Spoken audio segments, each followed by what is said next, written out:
내가 꿈속에서 보니 그들은 앞서 걸어가고 있었으며 무지는 몸을 흔들며 따라오고 있었다. 그때 크리스천이 자신의 동무에게 말했다. 저 불쌍한 사람 때문에 제 마음이 아픕니다. 틀림없이 그는 마지막에 비참하게 될 것입니다. 소망. 저런, 그와 같은 영적 상태에 있는 자들이 우리 마을에는 많습니다. 집집마다 거리마다 있었고 순례자들 가운데도 있습니다. 우리 가운데에도 그렇게 많은데 그가 태어난 곳에는 얼마나 많은 사람이 있을지 생각해 보세요. 크리스천. 하나님의 말씀은 이렇게 말합니다. 그들의 눈을 멀게 하시고 그들의 마음을 완고하게 하셨으니 이는 그들로 하여금 눈으로 보고 마음으로 깨닫고 돌이켜 내게 고침을 받지 못하게 하려 함이라 하였음이더라. 당신은 저런 사람을 어떻게 생각하십니까? 당신 생각에 저들은 죄의 질책을 받아보지도 못한 자들의 상태가 위험하다는 것을 두려워할까요? 소망. 아닙니다. 당신이 저보다 나이가 많으니 그 대답에 대해서 직접 말씀해 주세요. 크리스천. 내가 생각하기에는 그들도 때때로 죄의 질책을 받지만 그들은 본성적으로 무지하기 때문에 그러한 질책이 그들에게 좋은 것인지를 이해하지 못하는 것 같습니다. 따라서 그들은 죄의 질책들을 필사적으로 떨쳐버리고 뻔뻔하게 자신들의 마음에 스스로 아첨을 합니다. 소망. 말씀하신 것처럼 저도 두려움이 사람들의 선을 위해 좋다는 것과 순례길을 처음 시작할 때 그들을 올바르게 하는 것임을 믿습니다. 크리스천. 그것이 올바른 두려움입니다. 하나님의 말씀이 이렇게 말하고 있기 때문입니다. 여호와를 경외하는 것이 지식의 근본이거늘. 소망. 올바른 두려움은 어떤 것입니까? 크리스천. 참되고 바른 두려움은 세 가지 특징이 있습니다. 첫째로 참되고 바른 두려움은 구원을 위한 죄의 질책에서 일어납니다. 둘째로 참되고 바른 두려움은 영혼이 구원을 위해 그리스도를 꽉 붙잡도록 몰아갑니다. 셋째로 참되고 바른 두려움은 하나님과 그의 말씀과 길을 크게 경외하게 하며 양심을 부드럽게 만들며 이런 것들에서 떠나는 것을 두렵게 만듭니다. 그리고 좌로나 우로나 치우치지 않도록 하며 하나님을 모욕하는 일이나 평화를 깨는 일, 성령을 슬프게 하는 일, 혹은 원수들로 비난하게 만드는 일을 피하게 합니다. 소망. 말씀 잘하셨습니다. 저는 당신이 진리를 말했다고 믿습니다. 우리가 지금 마법의 땅을 거의 지났습니까? 크리스천. 왜요?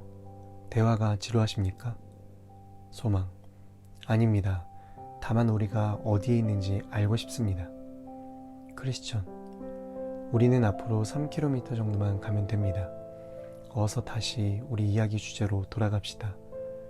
무지는 그와 같은 죄의 질책이 그를 유익하게 하는 두려움에 빠지게 만드는 것을 모릅니다. 그래서 그러한 죄의 질책을 떨쳐버리려고 애씁니다. 소망. 그들은 어떻게 죄의 질책을 떨쳐버립니까? 크리스천. 첫째로 그들은 귀신들이 죄에 대한 두려움을 준다고 생각합니다. 그래서 그들은 죄의 질책이 자신들을 멸망시킬 것이라고 생각하고 그것을 거부합니다. 둘째로 그들은 이런 두려움이 그들의 믿음을 손상시키는 것이라고 생각합니다. 안타까운 것은 그들에게 믿음이 전혀 없다는 것입니다. 그래서 그들은 죄의 질책에 대해 자신들의 마음을 강팍하게 만듭니다.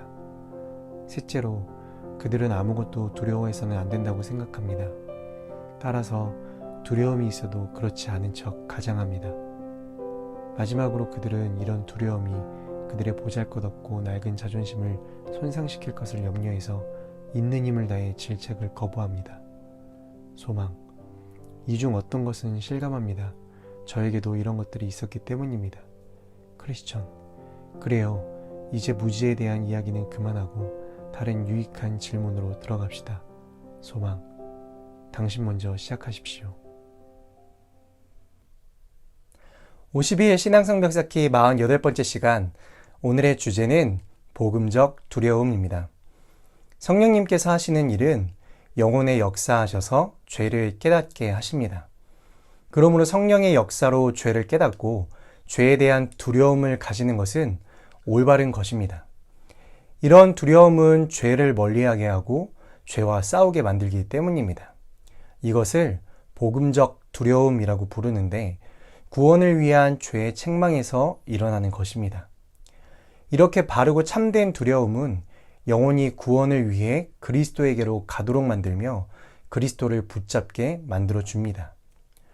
회심을 체험한 영혼에게는 이러한 계속되는 두려움이 있습니다.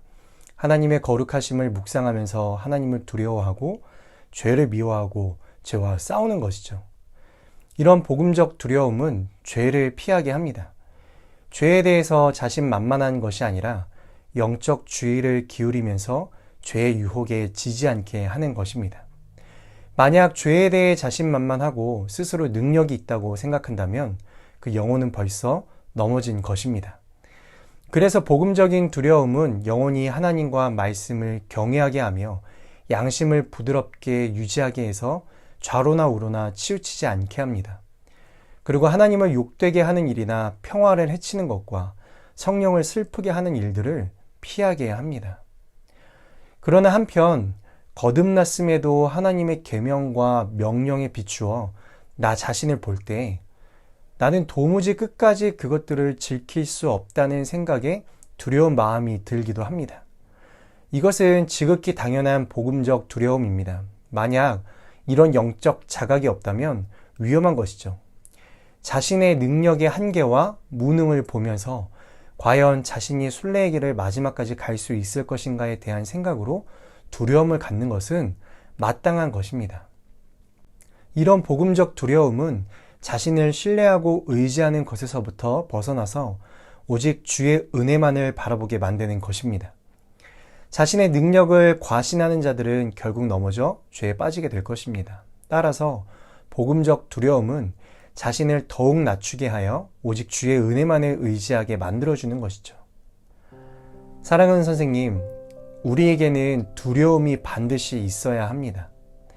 세상을 두려워하는 마음이 아니라 내 능력으로는 도무지 하나님의 계명을 지킬 수 없다는 것을 인정하는 영적 무능력으로 인한 두려움. 내 부정한 마음으로는 아주 작은 죄악도 스스로 끊어내거나 해결하거나 이겨낼 수 없다는 것을 인정하는 전적 부패함에 의한 두려움. 이 복음적 두려움을 우리는 날마다 소유하고 살아가야 합니다. 또한 우리는 이 두려움을 가진 것에서 그치는 것이 아니라 이 두려움을 가지고 그리스도에게로 나아가야 합니다. 나의 죄를 담당하시고 해결해 주시며 하나님의 계명을 지킬 수 있도록 날마다 은혜 주시는 그리스도께로 나아갈 때 우리는 온전한 구원을 이루게 될 것입니다. 함께 기도하겠습니다. 사랑의 하나님, 오늘은 복음적 두려움이라는 주제로 우리가 가져야 하는 의로운 두려움에 대해서 이야기 나누었습니다. 죄 앞에서의 두려움, 하나님의 말씀 앞에서의 두려움, 이 거룩한 두려움을 날마다 소유하며 우리가 믿음의 길을 걸어갈 수 있는 우리가 될 수 있도록, 그리고 이 두려움이 날마다 예수 그리스도께로 우리를 인도해주며 그리스도와 가까워지는 귀한 은혜의 도구가 될 수 있도록 주님께서 인도하여 주시옵소서. 감사합니다. 예수님의 이름으로 기도합니다. 아멘.